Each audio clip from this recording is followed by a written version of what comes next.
Well, hello. What a flipping week I've had. Wonder if anyone is going to join me today.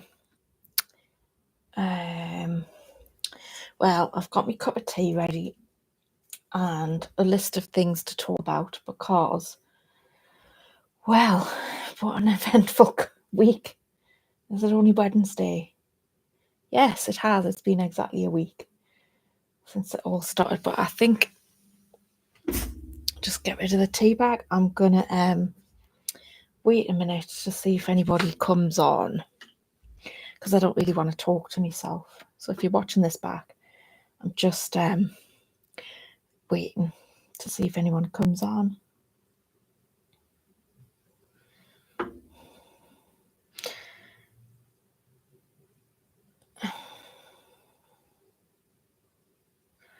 Oh, God, someone's talking about intersex people again. If I hear one more thing about intersex people, I'm just going to scream, I think. Does anyone else feel like that? You get the same old flipping tropes all the time. Oh, so I think I'll just start talking about YouTube because it's the least important, like the least interesting thing that I've got to talk about today, because they've introduced this new tab called Inspiration, and I had a look at it to see, well, if I could get any inspiration, and it's absolutely awful. It's so captured. It's unusable. So I think it needs some people who understand what biology is to give it some schooling. Yeah, I've got some TRAs on me. I think I've got a TRA on me TikTok now commenting, but I've got this I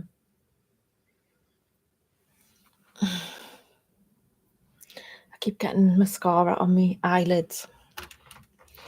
Very annoying. Anyway, maybe we're not going to get anybody today, but I'm going to carry on regardless because this is interesting, and maybe I'll come back on Friday and talk about this again because, well, it's I've got some good stuff this week. It's so funny. So tonight's YouTube video is very interesting. So if you're on LinkedIn, you'll know this, but since the Supreme Court ruling, I've been very active on LinkedIn purely because there's been loads of activists going on there and saying they're going to ignore the Supreme Court judgment, basically. So I've had a lot to say about that, as you can imagine. So I've been quite active on, I've got someone join me. Hello. So I've been quite active on LinkedIn, which has got me noticed. And I also joined this platform called Podmatch to see if I could get some more interesting guests on my podcast. And this woman came on. I had a gut feeling that it wasn't really a good idea, but yeah, I was a bit short on content, so I thought, well, what's it going to hurt? So anyway, this woman came on, and so the video that you're going to see tonight, if you tune in at 8:00 British Summer Time, is this DEI expert. And oh my God, just watch my face, because you can see what happens as it dawns on me that she's talking about the very thing that I have strong opinions about. And I challenge her just very gently at first, but then by the end I'm completely like trying to keep me cool. I was quite well, I couldn't sit still in my seat. I was like quite annoyed with what she was saying, because it's all the usual tropes. What did she say? She didn't know what a trans widow was. and yet she's a DEI expert and she specialises in organisations. So there's a cohort, I can't say it, a cohort of people who are not only ignored in the workplace, their needs aren't considered. They've been through horrendous abuse, probably. It's likely that they've been through horrendous abuse, and then not only are they ignored at work, they also have this ideology shoved down their throat. Can you imagine if you had been in a relationship and then you had your first baby, or your little girl reached puberty and your husband said he wanted to wear your knickers and he wants you to join in, and then you go to work and they're celebrating that group of people that your husband's been part of and has been abusing you, and they're celebrating that as a good thing. Like, if you're going to be a DEI expert and you want to not discriminate against people, you need to know who all your people are. And you're not going to know that by asking the usual questions, because there's always going to be something that you don't know about. There's always going to be a box that you don't know about. Like, these women have been driven underground and silenced because they've been told that they're like too vanilla if they don't want to join in with all these fetishy sex stuff. And I don't want to go into that too much because I have got Uta Hagen coming back on my podcast. I'm so excited about that. And I met another woman who was a trans widow at Let Women Speak Police in London a few months ago, and she's got back to me and she's booked on. So I'm hoping to have her back on as well. Back on? No, she's coming on for the first time. Uta's coming on for the second time. But back to this. So this DEI consultant woman, she also I started going on about, well, we had all these men wearing makeup and wearing unusual clothes, shall we say, in the 80s, and they didn't need a box. And she said, oh, well, that's because it wasn't very acceptable. I was like, yes, it was. They were literally like loads of pop stars, and they were all on the telly.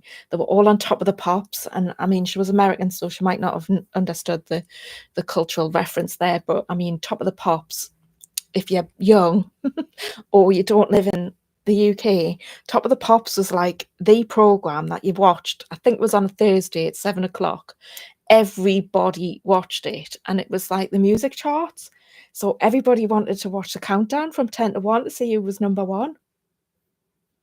So it was quite acceptable because you had Adam Ant, you had David Bowie, you had Boy George.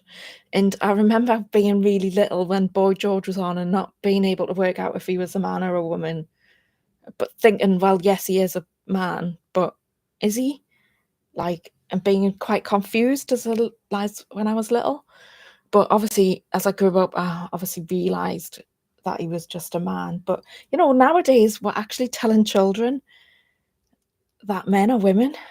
Like, so, yeah, if I'd had that when I was little with this man who turns out to be quite a nasty person, actually, he's not done what I've heard anyway.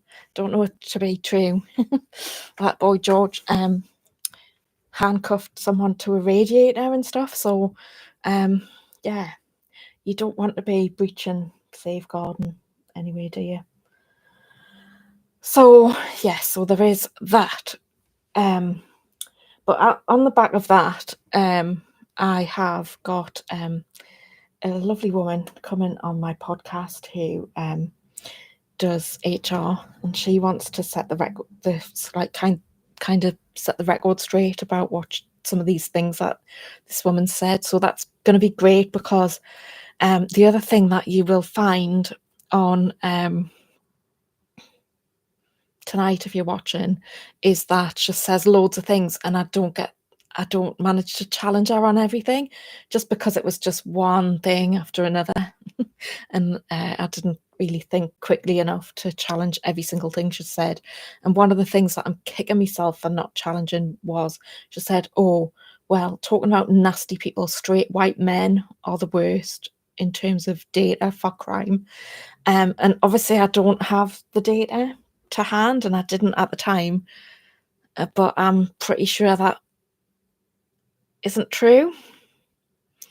There might be more in terms of numbers in the UK or in America because there's more of them, maybe, but it just doesn't, I don't think that's true, especially like UK.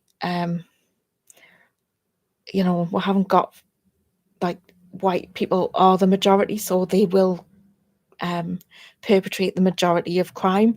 However, in proportion to the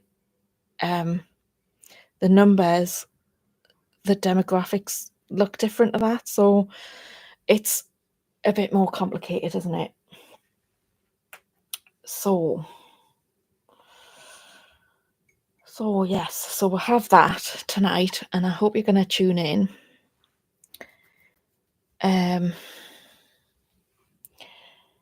Yeah, I'm all discombobulated because I've just been dealing with something else. So I have been discriminated against for my perfectly legal beliefs, and I've had my speech policed online. So I am quite annoyed. Well, I am a little bit. So a few weekends ago, I went to Let Women Speak. We had a Free Your Face, which you can see here. I had that face covering, and I wore that in a protest in Hyde Park, and we went to Speaker's Corner and talked about women who aren't able to take off the face covering. Now, I think it was 31 degrees in Hyde Park that day. It was absolutely boiling. And we did get a lot of attention. And so I made a video the next day about how restrictive it was for your breathing. Somebody commented on one of me, I can't remember if it was YouTube or wherever. I think it was YouTube. I got a lot of quite negative comments on YouTube, saying that I didn't know what I was talking about and that I should mind my own business, that I'm a white savior, white savior, which I think is quite racist. And yeah, I don't know a lot about women who have to cover their faces. And I've got a comment, so I'm going to read it out. Chin up, Kelly. Alison Bailey, a UK barrister, won a case against her dog, Jonty's veterinarian, because he refused to treat the dog because of Alison's gender-critical beliefs. The tide is turning. Yes, well, wait until I tell you what's happened, because it is it's linked to this. But yes, thank you for that. I have heard about that, and it's really good that that's happened. And I think Alison Bailey's had another case that she's won as well, hasn't she? Anyway, so I did this video. I got called loads of names, loads of interaction. I actually ended up sharing this video with some of my friends because it was getting so many dislikes. It had more dislikes than likes, and I thought, well, it's going to be suppressed. So I did ask my friends to like it for us. So it's got 50 odd likes now. Anyway, I did that video, and then 2 days later I got a complaint because I'm a counsellor and I'm a member of a professional body. Well, I was, and I'm only a member of that really because I wanted to advertise on this platform and you needed it for that. So I'm not really that bothered about it. And quite frankly, I've lost faith in every institution in this country now. I've had enough. So I got this complaint on Wednesday. It was all about me gender critical beliefs, as it says in law. I don't really like that term, but it's like based on reality, like that's the legal precedent anyway.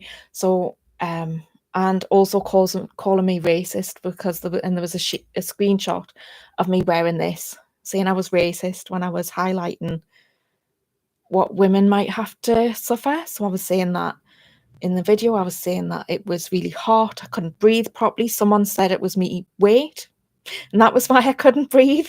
But I can breathe fine now when I haven't got the face covering on. So it's definitely not my weight. And Starlight Yellow saying, yes, Alison Bailey has won 2 cases for discrimination against her gender critical beliefs. Yeah, I thought she had. I can't remember what the other one was, but I did think that was true. And then before I've had the chance to respond, I've had another complaint and then another complaint, and I'm just like, do you know what? So Free Speech Union are on the case, and I'm waiting to hear back from them, read the latest iteration, because quite frankly, all of the complaints are vexatious in my opinion. They haven't come from clients. They relate to my speech online, and I'm not having anybody policing my speech. I'm just not. I'm not having it. So make of that what you will. Yeah, so I just had the latest iteration of it just now. So I'm quite hyped up, but I'm not really bothered. I really couldn't care whether I remain in this professional body or not. Really don't care. It doesn't affect me at all. UK Free Speech Union are brilliant. Yeah, I've seen them be really good with lots of other people, including Lindsay Smith, who was banned from Newcastle.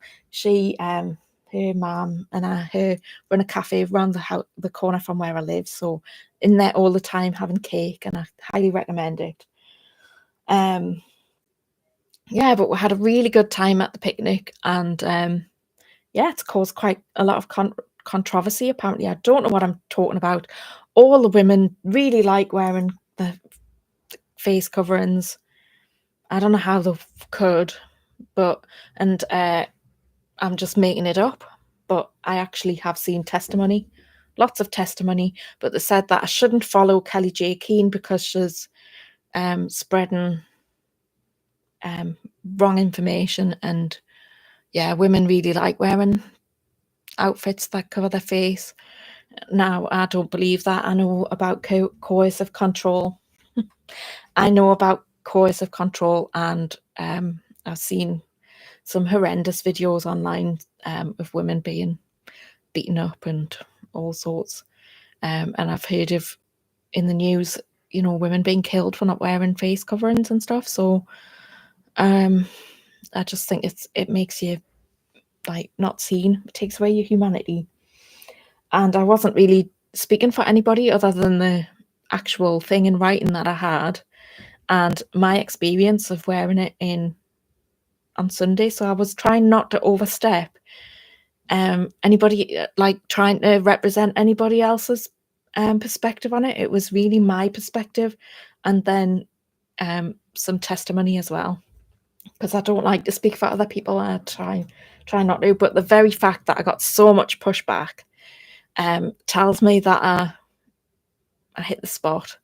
So yeah, so all the complaints that have been made, now there's been 3 with just screenshot after screenshot after screenshot, and just absolute ridiculous, saying I'm transphobic and racist. So if you haven't seen that video, I urge you to go and watch it. Yeah, let us know what you think, because I don't think it's racist. For a start, which race? I don't know which race that's supposed to be racist against. I didn't say anything derogatory. I said it was uncomfortable to wear a covering on your face. It was bad enough through all the lockdowns when you weren't supposed to go into shops without your face covered. I found that really difficult. It really impacted on my mental health because I felt like I was erasing my humanity if I wore a mask to go into a shop. And yet I was worried about being shouted at in the shop if I didn't. So either way, that was a huge stress, a lot of anxiety, and I didn't want to go into the shops. I didn't want to go out, so I stopped going. So that was really bad. Anyway, I'm waffling. Yeah, so yeah, I've pretty much lost faith in every public body that there is. Don't need my professional body membership for anything really. I wanted to advertise on a directory to get more clients, but to be honest, I'm getting clients from all over the world at the moment. I'm getting inquiries from far-flung places, and I suspect it's because of my YouTube and my social media presence. Got a couple of new inquiries this week, and I don't know where they've come from yet. So I know that if I keep going with this, that's how I'm going to get me clients. I don't need to be on a directory with however many other counsellors competing for work. I just don't. So yes, Starlight, have I come across you before? Because you're commenting a lot today, but I don't think you've been on the live before. I'm just wondering if I know you from, because I meet so many people. Forgive me if I don't know immediately, but I'm assuming you're still on here, because I've got three people watching. Does anybody else want to comment in the chat as well? Because it would be really good to have a bit more interaction. It helps to make it work better. Oh, I'm really warm. So I've got a podcast to film later, and then later on I will be in the live. So it's live, but it's not. It's a bit bizarre when you do a premiere, because you actually stream it live, but it's pre-recorded. Starlight, I've commented on past videos, not on live stream though. I thought you had. You did look familiar, but yeah, thank you for watching. It's appreciated. I really do value all the comments and stuff. It helps me to know that I'm not just talking into the void, because that's sometimes how it feels, like you're just talking into the void, and you're not really, you're talking to yourself. But yeah, the other two people watching must be shy. So Starlight, have you had any cancellation attempts, or has anything happened to you because of your views on gender and being a TERF? I'm assuming you're a TERF. I don't know if you're a woman or a man.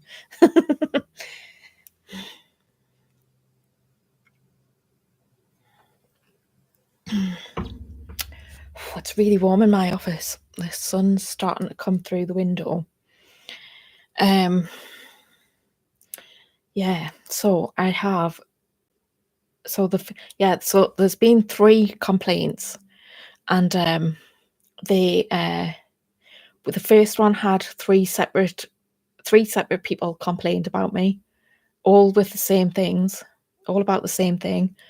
Then the second one, I can't even. Yeah, it was someone else, and then it was the same person the third time that complained the second time, and I suspect they're all in some sort of WhatsApp group trying to get me cancelled. So Starlight, you're saying, I think many people will appreciate having a gender critical counsellor, especially if they've had similar workplace issues to you. Exactly. That's why I wanted to, like, once I stood in the election last year, like, I'd kind of announced to the world my views. And I thought, well, I might as well use it to my advantage. But obviously the professional bodies don't want you to speak about it. I think they're all captured. One of the women who's complained about me, well, 2 of them are quite high profile, but the third one is embedded in one of the professional bodies. So yeah. Anyway, I thought I had loads to talk about, but yeah, I can't even remember the details of the complaints. They're just so rubbish. Like, it's ridiculous. Like, are you supposed to, like, what do they want? I don't know. They want you just to be a good little person and not speak and not market your services and not market yourself, just only on subjects that they approve of. Well, those complaints were trying to bully me. They're vexatious. The professional body have got a bit in the complaints policy about vexatious complaints, and they haven't considered that it's vexatious.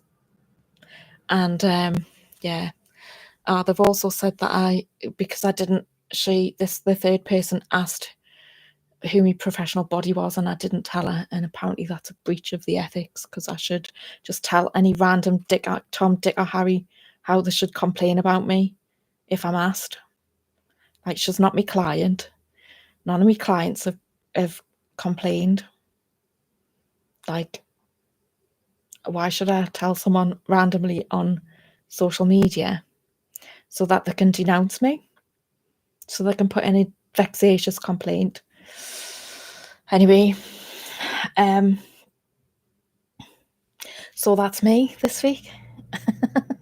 I hope you're having a good week.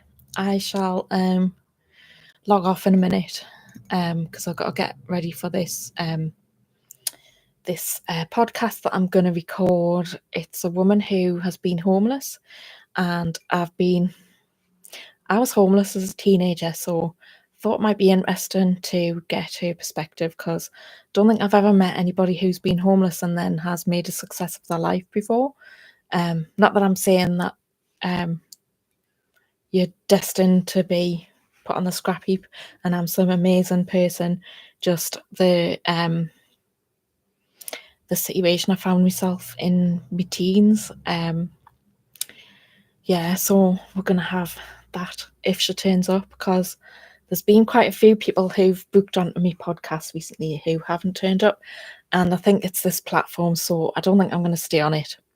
Anyway, I have a new comment, and we've got more people joining us now. We've got 5 people watching, and I've just finished everything I was going to say. I was GC Twitter X for 4 years and was targeted by trans activists and had 1 account suspended. I was blocked on Facebook by a family member who doesn't agree with my gender critical views. Other people have had things much worse, I realise. Yeah, well, it just shouldn't happen, should it? Like, none of that should be happening. Like, it's biological fact. It's not an opinion. And even if it was, why are their beliefs more important than ours? They're not. So yeah, it's pretty nasty when when people go after you, because they are. It feels personal, doesn't it? And although I'm not that bothered about my professional membership, I have had a surge of adrenaline every time it's happened, but I'm not bothered. I'm not jumping through the hoops unless the Free Speech Union think that I should, in order to sort of move it on. But I'm not going to jump through the hoops just to get me professional membership back. I'm not. I don't care about it. They can get stuffed for all I care. You don't need to be a member of a professional body to practice counselling. It's not a regulated profession. So, and quite frankly, none of the professional bodies align with my values. My values haven't changed since I graduated as a counsellor back in 2012. My values and the way I work have been consistent throughout that time, but they have left normal, ordinary people who, and what are they there for? Are they there to support counsellors, or they're there to make themselves look important? Well, I'm not having it. Anyway, better end this now before I start ranting and get myself into more trouble. Even though probably no one will see it anyway, because not getting that much views on my channel at the minute. I think it's the nice weather. It's sunny, so people are out busy doing stuff rather than watching YouTube. So my views are down. But I think everybody's probably are, because it's been lovely weather and everyone's out having a life, which is great because that's what you need to do, isn't it? You get so sucked into all this stuff, the activism, and yeah, you need to go out for a walk and talk to people in real life as well. So yeah, thank you to everyone who's joined me. There's now 6 people watching just as I'm ending my stream, which is usually what happens. Usually at the end when people come on. But yeah, watch the interview tonight. Well, it's live at 8 o'clock. I'll be in the live chat, or you can watch it afterwards, obviously. And then hopefully I'll have some really good guests on in future because, yeah, I've got at least 3 that I know are going to be really good. So thank you for watching. Thank you to Starlight for keeping me entertained and interacting with me. It's been lovely chatting with you. And I might go live again on Friday because Friday is my usual day. I couldn't go on it last week because I was busy. So on a monthly basis, I'm doing some training. So I wasn't able to go live last week, and it's been really busy. So this is really the first time I've had the opportunity to. And I was thinking, shall I go live over the weekend? But like, I need time off, so I don't like to do very much related to YouTube or like work at the weekend, although I end up going places to events and stuff. Anyway, I shall see you later. Thanks for tuning in. Bye for now.